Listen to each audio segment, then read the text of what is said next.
What's up, everyone? Welcome back to Art Equals Poetry with your girl Summer. I hope everyone has been having a great day, a great week, and all around everything has just been going smoothly.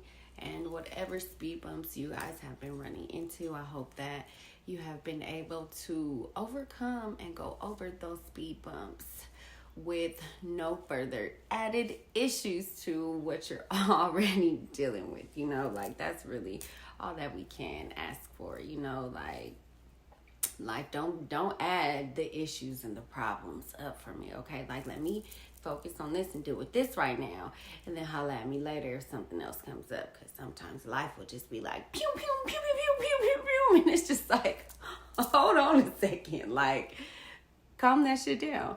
So I hope everyone has been handling their speed bumps and life very well to the best of their ability. And if not, you can always take a second, pause, hit that reset, reevaluate, reassess, get it together so that way you can handle it more efficiently and with more patience, compassion, love, and kindness for yourself.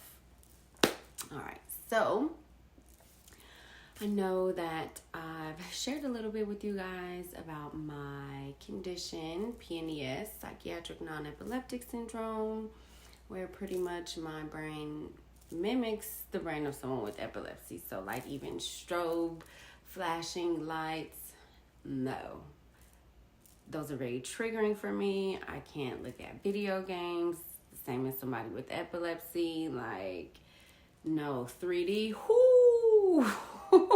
That'll have me whoa, hold on. So even that stuff is very triggering for me. So although with the PNES is a very it's a gray area, yes, I thankfully I don't have a tumor, I don't have any brain lesions or anything like that, so I'm very, very thankful for that. But this is when it gets a little gray, because it's with PNES, it's well, what do I do? How do I overcome this? How do I live with this now? It's a whole new way of life. I'm not sure if it ever goes away. I don't know. I know that it gets better. It's gotten better. It's gotten a lot better. But the other night I did have an episode.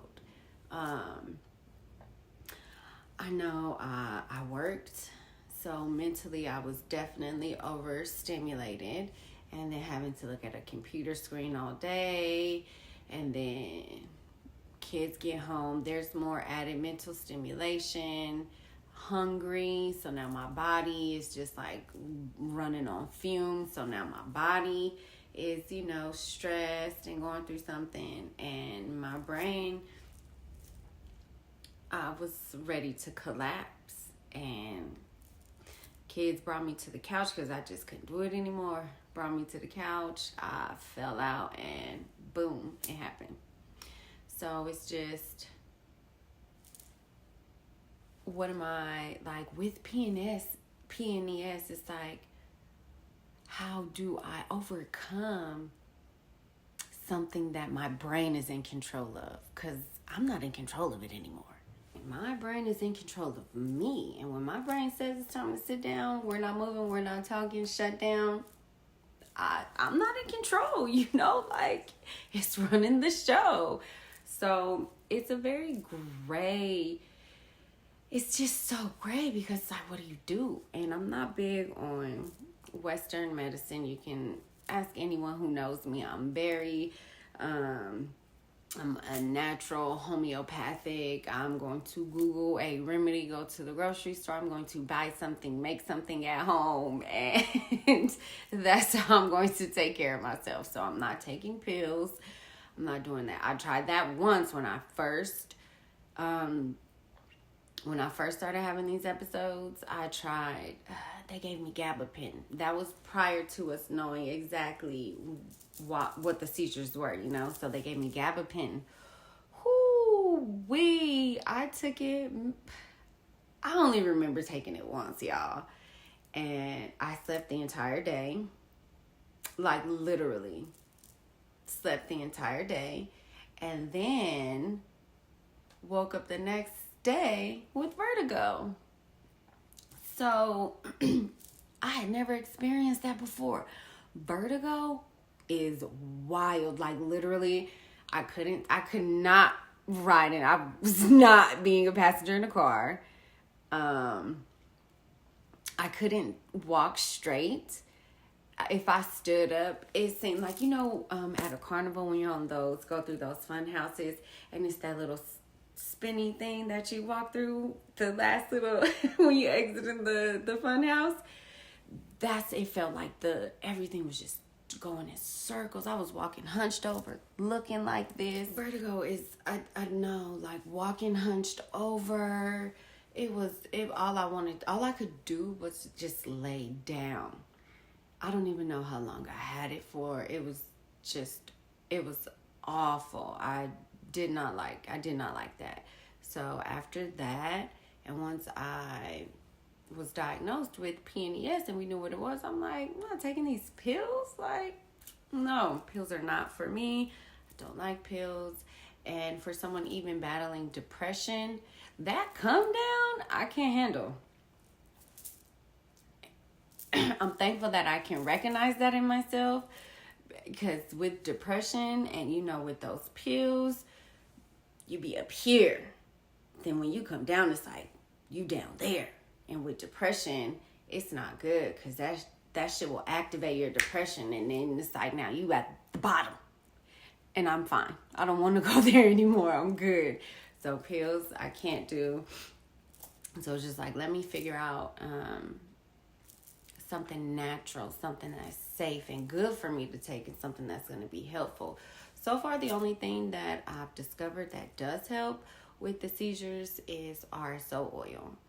It's the purest form of THC. Some people smoke it. I put it on the tip of my finger, put it under my tongue, let it dissolve in my mouth, and it hits me. That's the only thing that stops my seizures, makes them go away, makes me feel better. I don't get high from it or anything. It honestly it makes me feel normal. I don't feel like this pressure, this weight on my head, like this. They're awful. Like the pressure, the weight that comes on when I'm about to have an episode, it's crippling. It's crippling. And navigating life with PNES, sorry y'all, has been, I guess, at first it was a struggle because it was hard to drive. Can't be driving when you have seizures. So for a while it was like scary for me to drive, even cooking, just doing regular stuff would just sometimes be too much. Hold on, you guys. My cat Leo, he's biting on my blinds. Leo, stop. So yeah, but I have found it to be enlightening as well. It's forced me to deal with my mental health. It's forced me to deal with how I even handle stress, how I respond to stress. And so it's been very helpful as well to just kind of hone in on me. And when I'm feeling, like when I can feel the stress coming on, when I can feel the overstimulation coming on, it's nice to be aware of it and to just take a second and be like, okay, whatever I'm doing, I need to stop. I need to sit down. I need to meditate. I need to close my eyes. I need to just lay here for a second and get it together, because my brain is ready to shut down. And I don't want my life to be like that. I don't want my brain. I want to be in control of me again. Like I'm tired of my brain controlling me. We always think as humans we're in control of everything. We are. what is that we? That we is all of you that's in control, though. Your brain, your heart, your lungs, everything is in control of you. You know, like your brain is really the captain, the driver of the ship. You're the co-captain. So make sure you're assisting the captain in every way possible to make sure your trip is a good one. So that's what I've been doing, just taking care of my mental health and making sure, you know, like my brain isn't running me. It's not telling me to sit down. So I did honor myself. I did honor my condition. I honored my episodes. And I did make a painting. And I did write a poem. So first, of course, we always show the painting. And I have it right here. Also, I didn't forget the light either, so. So this is the painting, you guys. And I did post it on my Instagram so you guys can see. It's called Episodes.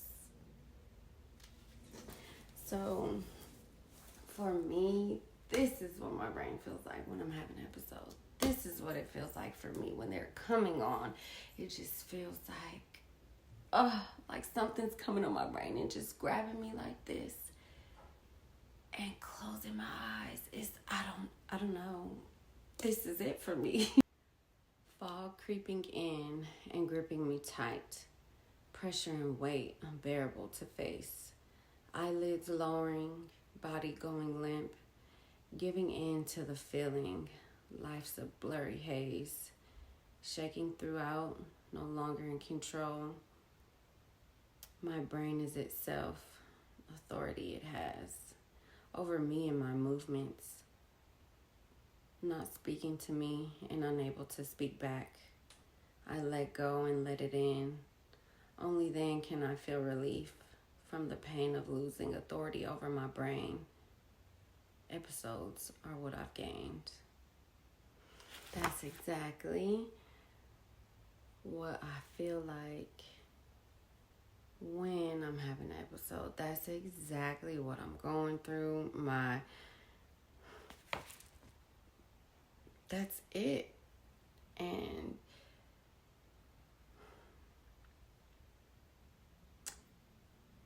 when I first started having these episodes, I hated them. I didn't know, it was that, I think when anything happens to someone that's like life-altering, life-changing, you're first met with confusion. Like, why? Like, I don't understand. Why is this going on? Why is this happening? Like, what is it? Like, what?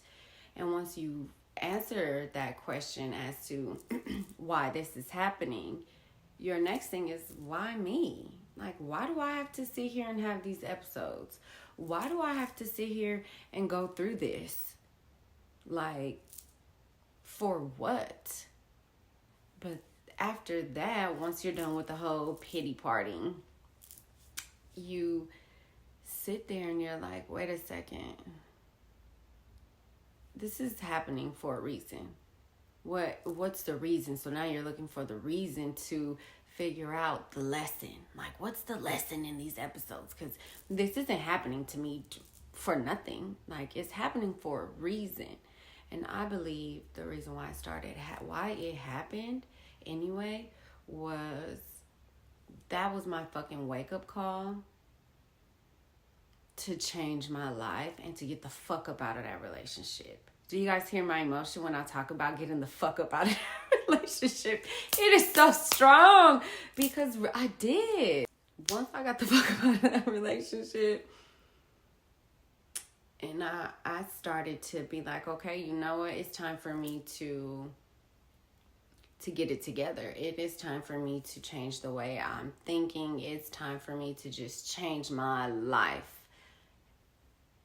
And that is what I had to do for myself.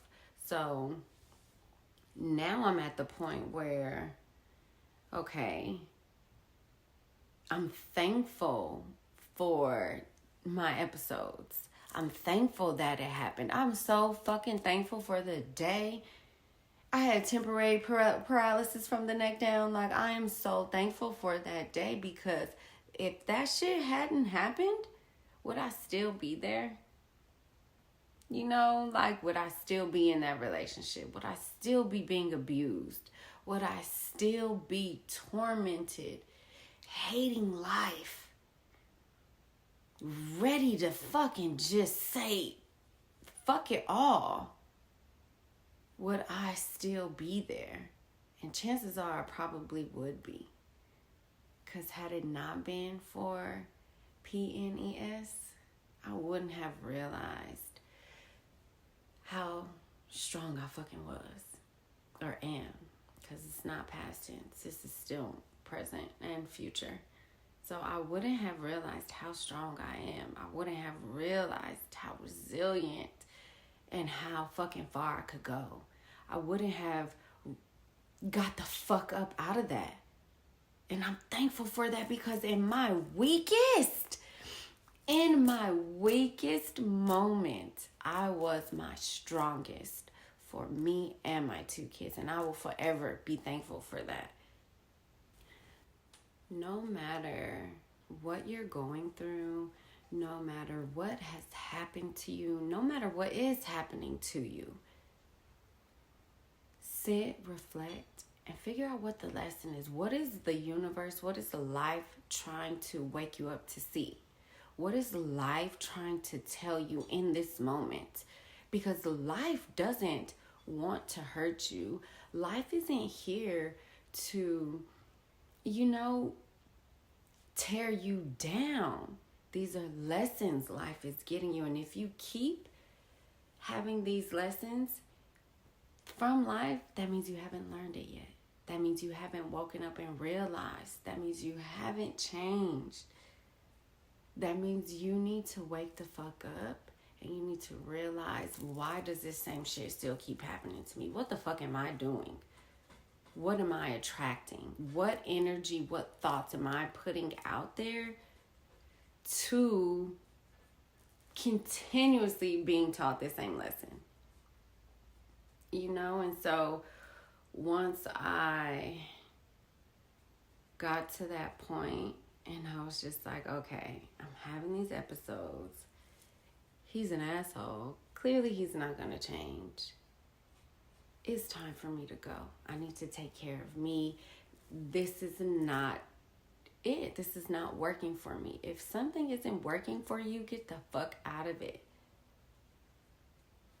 Send it off with well wishes, blessings. I will pray for you, all of that. But I'm sorry, you are not contributing anything positive, peaceful to my life. So you have to go. And that is okay. That is fucking great, because you're honoring yourself. You're valuing yourself. Nothing wrong with honoring yourself, honoring your feelings, and removing shit from your life that isn't suiting you, that isn't pushing you to be your best, that isn't making sure you're healthy, that isn't making sure you're okay. Remove that toxicity from your life, and things slowly will improve. It's nothing wrong with taking the trash out from your life, from your mental, from your heart. Remove that shit. If it serves you no purpose but to tear you down, remove that shit. Simple as that. Remove that shit. It doesn't love you. It doesn't want you. It doesn't care about you. It's teaching you a lesson.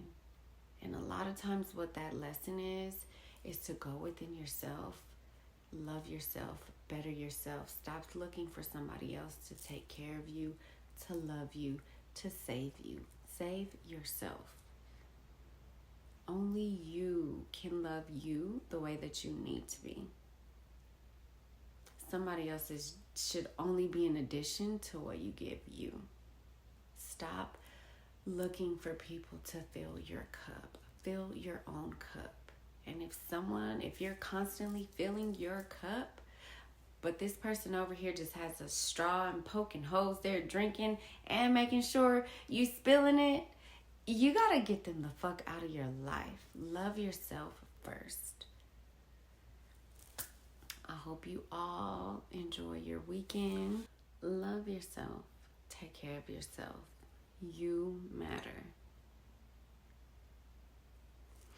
So I just want to take this time before we end to just close our eyes, appreciate ourselves, give thanks to ourselves, love ourselves. If we fucked up on something today, forgive ourselves, tell ourselves it's okay. That's a chance for improvement. That's a lesson learned, so the next time it comes around, it won't happen again. So we're just going to say, thank you. I love me. I appreciate every morning you wake up. I appreciate the food you put into my body. I appreciate the water you drink. I appreciate everything you do. I love you. I'm thankful for you. I forgive you for the mistakes you made. I forgive you for everything. It's okay. We're human. I love you, and everything is fixable. You're strong. You're wonderful. You're beautiful, courageous, amazing. Don't forget that. So, I love you all. I hope to see you back here. Remember to subscribe, like. Everyone go follow me on all of my social media platforms. TikTok, Facebook, Instagram, summerchimebliss.ap. Beautifully Dead is available on Amazon. $20 to show you guys before we go. Again, here is Beautifully Dead. She is here though. No, but here's episodes. It is posted on my Instagram. I always post my work on Instagram. So everyone, please subscribe, follow, share. If any of you are struggling with anything, love to hear it. How are you overcoming it? Do you need any help? That's what we're all here for. This is just a community of self-love, self-confidence. Just check in with yourself. Make sure you're doing all right. Because if you're not, we need to get you there. Because you cannot be the best you until you take care of you. You come first. Even when you have kids, you still come first. How can you give your kids the best version of you if you don't put yourself first? It's impossible. They get a shitty mother. Give them the best mother that you can be. And sometimes you got to say, kids, hold on a second. I'm going to take like 10, 20. I'll be right back. Go to your room. If you need to cry, have a breakdown, let that shit out. If you just need to do some deep breathing to relax your brain, whatever, do that shit for yourself. You deserve it. You're worthy. I love you all. Have a good night, good rest of your day. Again, don't forget, subscribe, like, comment, share. Beautifully Dead, available on Amazon. Love you guys.